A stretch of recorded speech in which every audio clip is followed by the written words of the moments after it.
Salve, salve guilda, sejam bem-vindos ao canal Marduk React. O vídeo que a gente vence aqui hoje é do canal do Bruno Bandeira. Yamato nível Yonko revela sua Akuma no Mi, Zoro revela sua maior fraqueza, One Piece 1019, aí a review do capítulo 1019 de One Piece, bora ver mais uma aí. Vai vir as duas aqui no canal hoje, provavelmente a primeira que vai sair é a do Bruno Bandeira, que é a primeira que eu tô assistindo, e vai vir a do canal Manga que também, como eu sempre faço aí quando sai as reviews deles. Bora ver então, se vocês estiverem gostando dos reacts aqui do canal, não esqueçam de deixar um like, se inscrever no canal e ativar o sininho pra receber as notificações, e sem mais enrolação, bora pro vídeo. A gente sabe que o mangá de One Piece costuma ter várias pausas, mas a gente sabe também que o autor do mangá, Eiichiro Oda, ele trabalha feito um condenado, já revelando uma vez que ele dorme cerca de 3 horas por noite, e isso é muito pouco. A gente precisa de vez em quando controlar a nossa ansiedade e entender o homem. Ao mesmo tempo em que no fim das contas a gente sempre é recompensado, agora dessa vez com essa página colorida. Olha só que bela página colorida. Parabéns, Eiichiro Oda.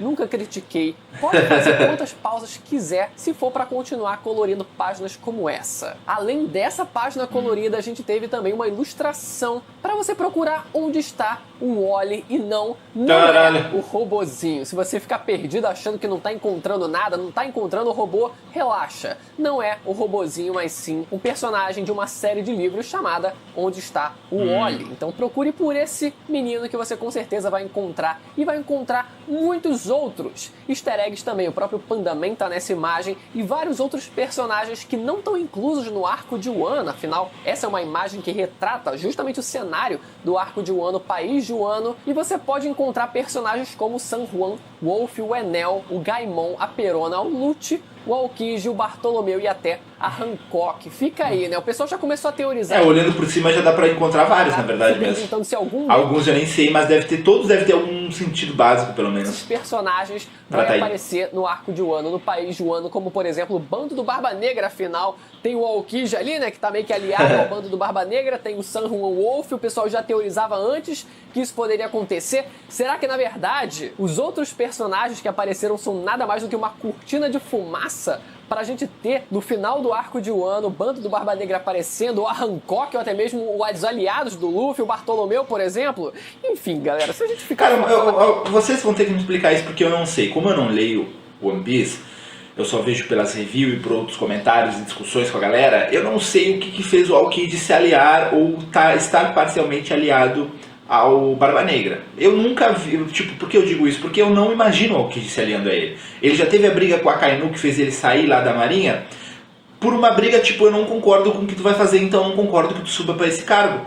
Então, e aí depois ele vai lá e se alia com um cara que é o Barba Negra, que aparentemente é o cara que vai continuar fazendo mal como o Akainu fazia e ele não concordava. Então, tipo, por que ele resolveu se aliar? Gostaria que você me explicasse. Aqui a gente vai introduzir qualquer personagem. O Enel vai aparecer também no arco de Wano. Mas galera, o capítulo dessa semana começa com o Sanji lutando contra o Queen e sendo evidenciado o sorriso no rosto. Vieram pra mim essa semana, depois que saíram os spoilers, falando assim, ó: Bruno, você tá vendo aí, ó? Você não falou que o Sanji ia começar a apanhar no capítulo seguinte do Queen? Aí, ó, tá vendo? Lutando com um sorriso no rosto. Quer mais do que isso?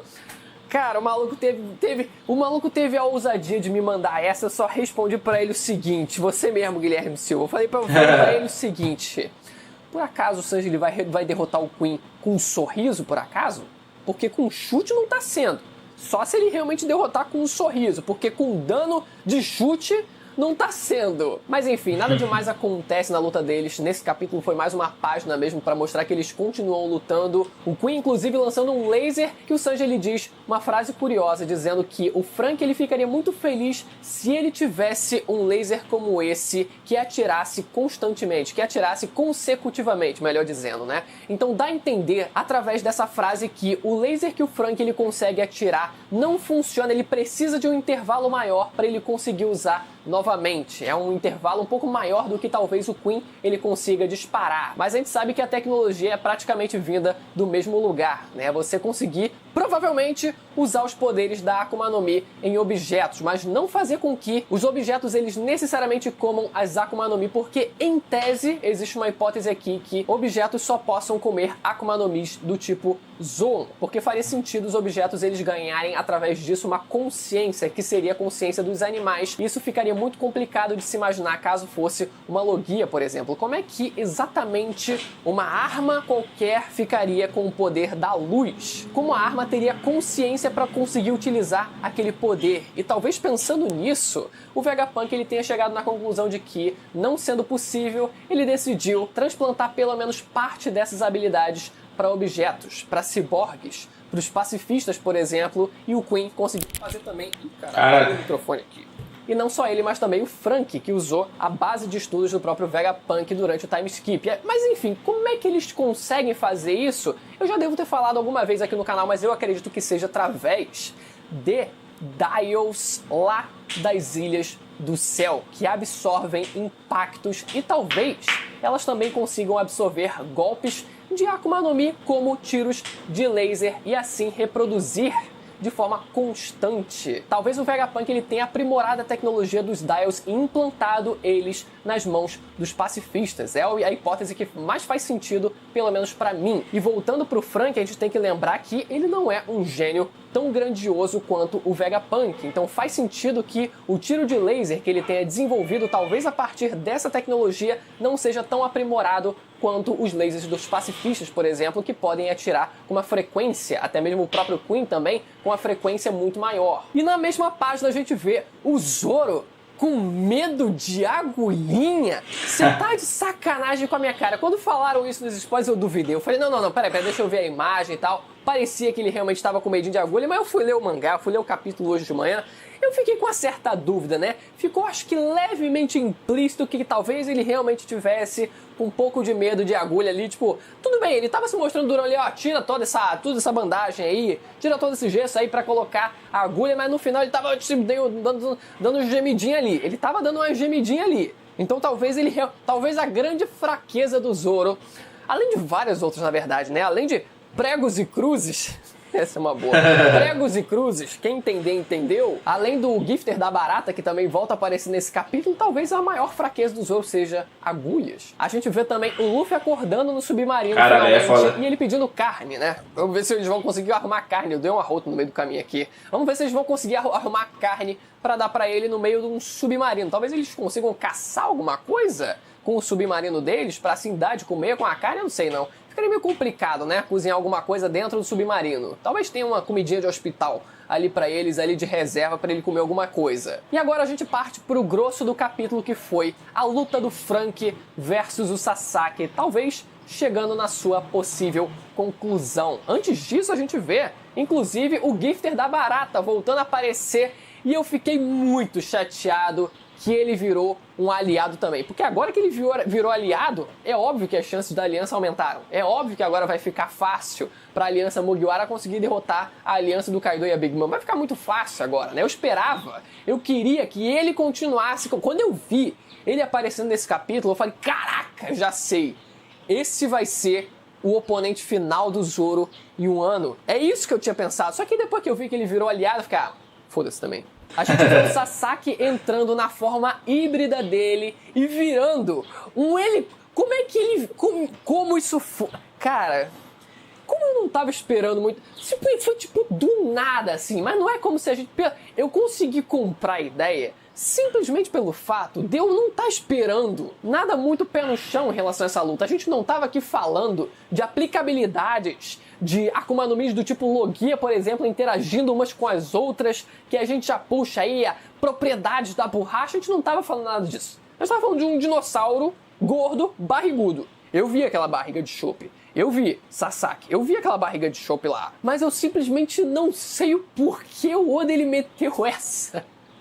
Eu não sei de onde o Oda ele meteu essa. Sim, na verdade, de onde eu acho que eu sei de onde. Provavelmente foi da luta do Frank lá em Punk Hazard contra o Buffalo e a Baby Five. O Buffalo ele tinha a habilidade dele de conseguir se rotacionar também, assim ele conseguia voar. E também tinha essa hélicezinha em volta do pescoço ali que permitia também ele voar. E talvez o Oda ele tenha tido a ideia de querer, a vontade de querer aproveitar um pouco mais essa possibilidade e decidiu meter essa com esse dinossauro mesmo e foda-se. Caralho. Inclusive uma curiosidade / questionamento sobre esse corte em... Daqui a pouco o Oda tá fazendo que nem aquele anime da guria que vira um jato do nada, depois vira um carro. Forma de Nossa, ver que o Frank Shogun ele conseguiu aplicar no Sasaki. Eu não sei se vocês viram Shumatsu no Valkyrie, mas na luta do Sasaki contra o Poseidon, aqui sem muitos spoilers, o Sasaki desse outro anime ele também consegue aplicar um golpe que é basicamente esse, é basicamente um corte em V. Ele vai com a espada de cima para baixo, só que ele não conclui o movimento por aí. Ele reverte o movimento da espada e ele consegue levantar e cortar novamente, só que dessa vez de baixo pra cima. E a curiosidade aqui é que esse personagem se chama Sasaki Kojiro. E a gente vê que o dinossauro que levou o golpe do Frank Shogun se chama Sasaki também, né? A curiosidade é que talvez tenha alguma relação. O Sasaki no meio da luta ele voa pra trás e o Frank se pergunta: ué, que diabo, tu voou errado? Tu voou errado pra trás? Tu girou a hélice pro lado errado? Mas não, ele dizendo que era só pra pegar impulso porque ele precisava de mais distância. E o negócio curioso é que o próprio Frank ele faz isso depois também. Ele corre com as pernas, mas o Sasaki que ali achou que ele estava querendo fugir, na verdade também estava querendo pegar distância para aplicar o golpe dele do Gaon-Ho versão portátil através do Frank Shogun, e aquilo dispara o Sasaki pra cima. O Sasaki ainda volta para quebrar o Frank Shogun e o Frank ele sai do robô dele para finalizar com o Classical Radical Beam, que eu ia falar em inglês, acabei adiantando um pouco o inglês e falei Classical. E a grande pergunta que fica se o Sasaki ele foi realmente derrotado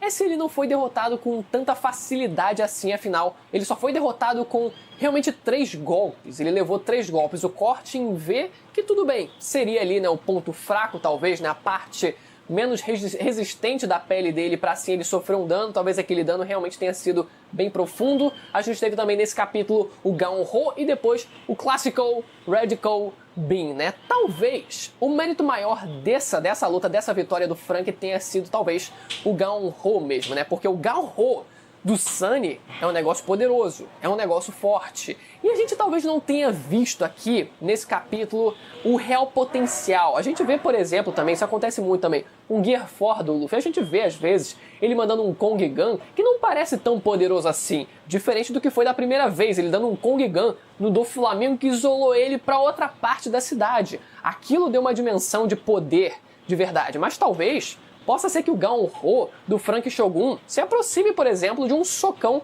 do Gear 4, ou até mesmo mais poderoso do que um socão do Kong Gun.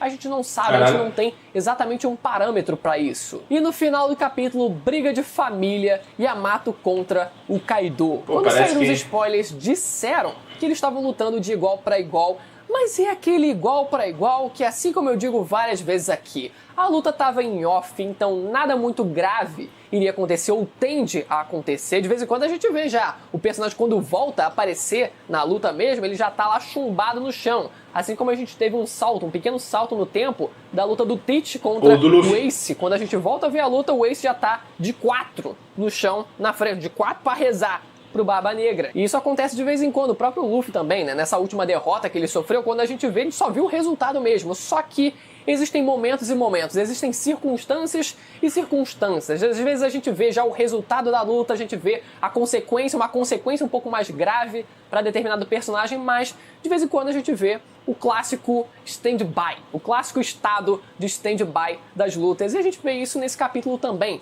O Yamato agora com ferimentos leves no rosto, o Kaido de boa também, nada muito grande aconteceu. E pode muito bem ser que o Kaido ele nem esteja lutando com tudo ainda. Ele disse que não ia pegar leve, tudo bem, só porque era filho dele e tal, não sei o quê.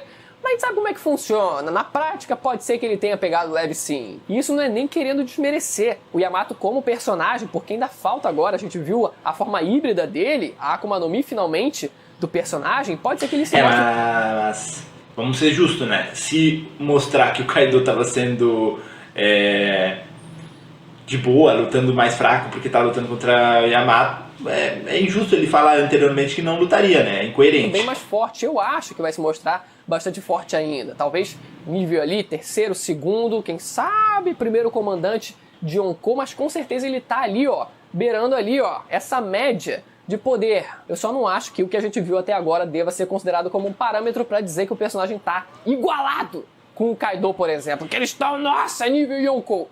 Vamos segurar um pouco a barra. Mas uma frase que o Yamato ele fala nesse capítulo é que ele tentou matar o pai dele várias vezes. Isso é muito curioso, né? Porque faz um paralelo direto com o Ace, que também tentou matar o pai dele, entre aspas, o Barba Branca, várias e várias vezes. Só que, ao contrário do que aconteceu com a relação do Ace e o Barba Branca, que foi se acertando, as coisas aqui não se acertaram nunca. Até hoje não se acertaram. E outra coisa que o Yamato ele diz é que ele não podia fugir do país de Wano, além das próprias amarras, além dele já ter perdido várias e várias lutas, que inclusive fizeram com que ele ficasse mais forte, que é justamente a definição da evolução do Haki, né? Você eleva ele ao seu extremo em lutas de vida ou morte, né? Na batalha mesmo sangrenta. Então talvez isso tenha feito realmente com que o Yamato ele conseguisse alcançar esse nível que ele tem hoje em dia, mas além dele não ter conseguido sair do país de Wano, também por conta das amarras psicológicas até em relação ao pai dele, tem também o fato de que ele quer ajudar a salvar o país. Com as coisas que ele leu no diário do Oda, ele precisa estar lá no país de Wano quando o grande momento acontecesse, o grande momento de virada daquele país acontecesse e aquele país fosse salvo. Quando o grande amanhecer, né, o novo amanhecer,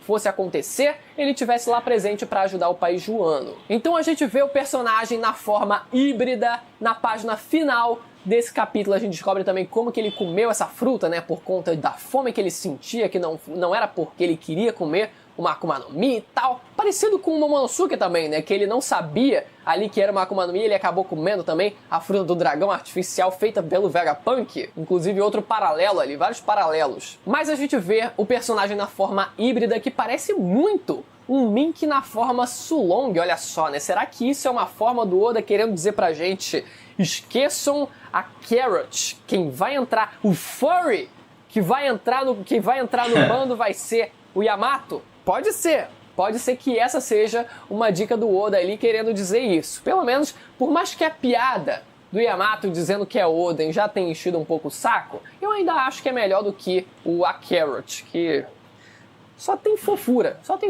acho que é certo que o Yamato vai entrar pro... e tal, mas, enfim. Pra tripulação. A não ser que parece morra que antes, a fruta dele não é a fruta do Byakko, mas seria a fruta do Kirin, através dessa última página desse capítulo. Vamos entender quem é essa figura mitológica. Olha só o Oda ele brincando com a gente mais uma vez. A gente achando que era fruta do Byakko, mas na verdade seria fruta do Kirin. Faz muito sentido, vamos lá. A definição. Kirin seria uma fruta, uma criatura na verdade, uma criatura sagrada que aparece a cada 500 ou 1000 anos para anunciar o nascimento de um grande líder ou grandes mudanças na Terra. E isso tem muito a ver com o amanhecer, com o novo amanhecer, né? A virada de chave no mundo de One Piece, um grande líder, o Momonosuke voltando a aparecer também. Olha só, várias dicas aí, tem tudo a ver, mas vamos seguir. As descrições desse animal são bem diversificadas. A mais comum, no entanto, retrata a criatura com chifre, cabeça de dragão,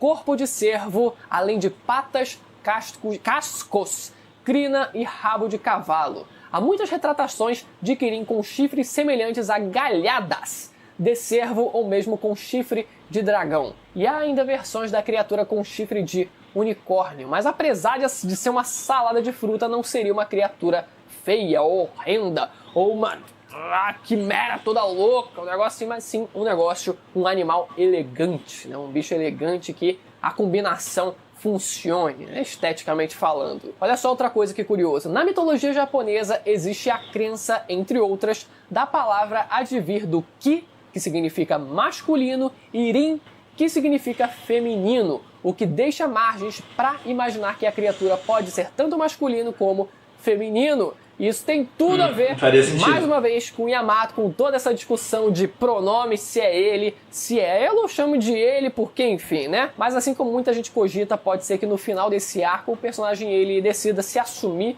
como Yamato mesmo, né? Falando, não, galera, eu tava só brincando. Eu não sou Oden, não sou homem, não, sou só eu. Mas a história dessa criatura se liga. Na época em que a mãe do grande filósofo chinês Confúcio estava grávida, Kirin apareceu para anunciar o nascimento de um homem à frente do seu tempo. Olha só, galera! Momonosuke aí na lenda, cujos ensinamentos influenciariam toda a nação chinesa e posteriormente o mundo.